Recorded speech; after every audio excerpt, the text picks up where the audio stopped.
زندگی میں سب سے زیادہ ڈر جب لگتا ہے جب ہم بیمار ہوتے ہیں اور ایسا لگتا ہے جیسے کہ موت اب بالکل عنقریب ہے۔ کل کی ویڈیو میں نے آپ لوگوں کے ساتھ تھوڑی سی باتیں شیئر کری تھی اپنی لائف کی، تو میں نے سوچا کہ کیوں نہ میں آگے کی باتیں بھی آپ لوگوں کو بتاؤں۔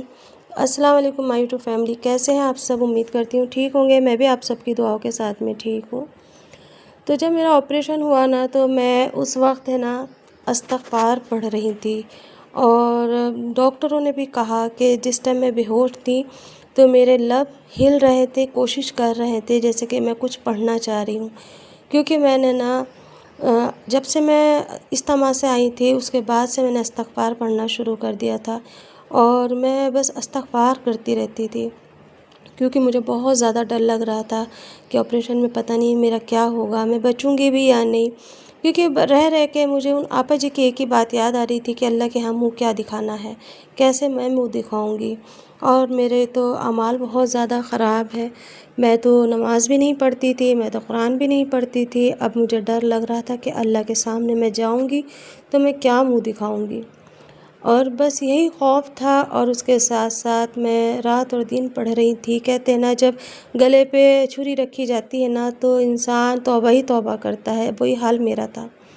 خیر، آپریشن میرا ہو گیا اور میں باہر آ گئی، لیکن اس کے بعد جب مجھے ہوش آیا تو میرے سامنے ایک موت کا منظر گزرا، جسے دیکھ کر کے میں پوری کانپ گئی، کیونکہ وہ مہینہ رمضان مبارک کا تھا، اور شاید اللہ کو میرا ایمان جگانا تھا، یا اللہ کو مجھے یہ ساری چیزیں دکھانی تھی جن سے میں غافل تھی۔ میرے بیڈ کے پاس میں ہی ایک میری ہی عمر کی ایک لڑکی تھی، اور اس کا بھی پیتے کا ہی آپریشن ہوا تھا۔ مجھ سے اس نے آپریشن سے پہلے بھی بات کری تھی، مجھ سے پہلے اس کا ہوا تھا، اور میرے بعد میں اس کا انتقال ہوا۔ لیکن اس کا انتقال کیسے ہوا، مجھے اس جان کے بڑی حیرانگی ہوتی ہے۔ بہت ہی کم عمر کی بچی تھی وہ بھی، کیونکہ اس کے پیتے کے اندر اس ٹائم پہ انفیکشن ہو گیا تھا، اور اس کی تھیلی اندر پھٹ چکی تھی، اور زہر اس کا پھیل گیا تھا، اور ڈاکٹروں نے اسے لا علاج کہہ دیا تھا، کیونکہ اس کا پیتا گل سڑ گیا تھا۔ اس ٹائم پہ یہ ساری چیزیں بہت زیادہ چل رہی تھی، پیتے کا آپریشن بہت بڑا ہوتا تھا اس ٹائم پہ۔ تو بس میرے سامنے جب اسے آپریشن تھیٹر سے باہر لائے تو جس ٹائم پہ پہلے اس کا آپریشن ہوا تو وہ صحیح تھی، مجھ سے اچھے سے بات کری، مجھے بھی ہمت دی، خود بھی تسلی کے ساتھ گئی۔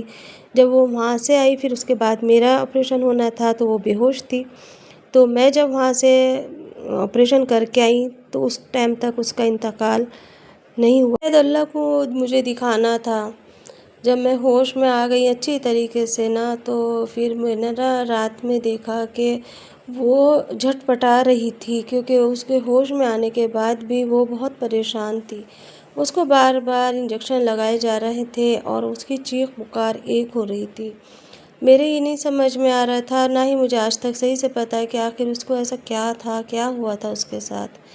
اس کی ماں اس کے سرانے بیٹھی تھی، بار بار پانی کی پٹی اس کے سر پہ رکھ رہی تھی، کبھی پیر پہ رکھ رہی تھی، اور وہ جھٹ پٹا رہی تھی۔ میں رات میں اس کو دیکھ رہی تھی، اور میں یہ سوچ رہی تھی پتہ نہیں اللہ نے اس کے لیے کیا، کیونکہ میرے بھی لفظ کام نہیں کر رہے تھے، مجھ سے بھی بولا نہیں جا رہا تھا، اور میں کبھی بے ہوش ہو جاتی تھی اور کبھی میں ہوش میں آ جاتی تھی۔ لیکن اسی دوران میں نے اس کو دیکھا، رات کا تقریباً 11 بج رہے تھے جب ڈاکٹر ایک دم سے ٹیم کو لے کر آئے اور اس کے ہاتھ پیر جھٹ پٹانے لگے۔ ہری چادر جو رہتی ہے اس کا چاروں طرف سے انہوں نے ایک پردہ سا لگا دیا، اور اس کے پیر میرے طرف تھے، اس کا چہرہ مجھے نہیں دکھ رہا تھا۔ تو میری امی نے مجھ سے کہا کہ تم اس طرف مت دیکھو۔ میں نے کہا اشارے سے کہ نہیں، کیا ہو گیا، کہ کیا بات ہے، طبیعت صحیح نہیں ہے، کہ میں امی سے اشارے سے پوچھ رہی تھی، کیونکہ میری بھی ناک میں نلکی تھی۔ تو امی نے مجھ سے کہا کہ امی نے جیسے پیٹھ کرا دی اور اپنی طرف سے، اس کی طرف سے، اور مجھے کہا کہ اس طرف مت دیکھو۔ پھر بھی میری نظر بار بار وہاں جا رہی تھی۔ پھر تھوڑی دیر میں ہی اس کے پیر اتنی زور زور سے جھٹ پٹائے جیسے کہ کود رہے ہوں اس کے پیر، اور میں یہ منظر سب دیکھتی رہی۔ پھر تھوڑی دیر کے بعد وہ پیر ہلکے ہلکے سے ٹھنڈے ہوتے چلے گئے، اور پھر اس کا دم نکل گیا۔ جب اس کا دم نکلا تو اس کے پیر ایک بالکل بے جان ہو کے نیچے گر گئے، اور مشینیں آئیں، اس کو چیک کرا، پھر اس کے بعد میں وہ سب اس کی ممی اور وہ لوگ رونے لگے۔ میں نے ممی سے اشارے سے پوچھا تو ممی نے مجھے کہا کہ کچھ نہیں، طبیعت صحیح نہیں ہے، اسے ICU میں رکھیں گے۔ میں سمجھ گئی کہ وہ اس کا انتقال ہو گیا، لیکن اس وقت مجھے اور زیادہ ڈر لگنے لگا۔ تو میں کوشش کر رہی تھی کہ میرے زبان میرا ساتھ دے اور میں استغفار کروں اور پھر درود شریف پڑھوں، اور میں درود شریف پڑھنے لگی، استغفار کرنے لگی۔ وہ رات میں نہیں سو پائی، مجھے بھی انجیکشن لگایا گیا نیند کا، کیونکہ درد کی وجہ سے میری بھی حالت بری ہونے لگی۔ میں ہل بھی نہیں پا رہی تھی، نہ ہی مجھے ایسا لگ رہا تھا کہ میں بھی بچوں گی، کل کو شاید میرا بھی یہی انجام ہوگا،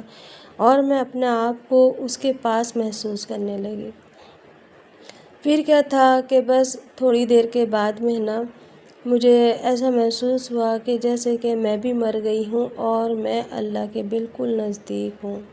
خانہ کعبہ میرے سامنے ہے اور میں خانہ کعبہ کو چھونا چاہ رہی ہوں، اور میرے زبان پہ درود شریف ہے، اور درود شریف میں اتنی زور سے پڑھ رہی تھی کہ مجھے امی نے ہلایا زور سے اور کہا کہ تم اتنی زور سے درود شریف پڑھ رہی ہو، تم ہلو مت، کیونکہ تمہارے ابھی ٹانکے بہت زیادہ کچے ہیں۔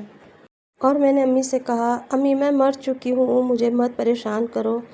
اب میں اللہ کے بالکل نزدیک ہوں، اس سے آگے کا واقعہ کل بتاؤں گی۔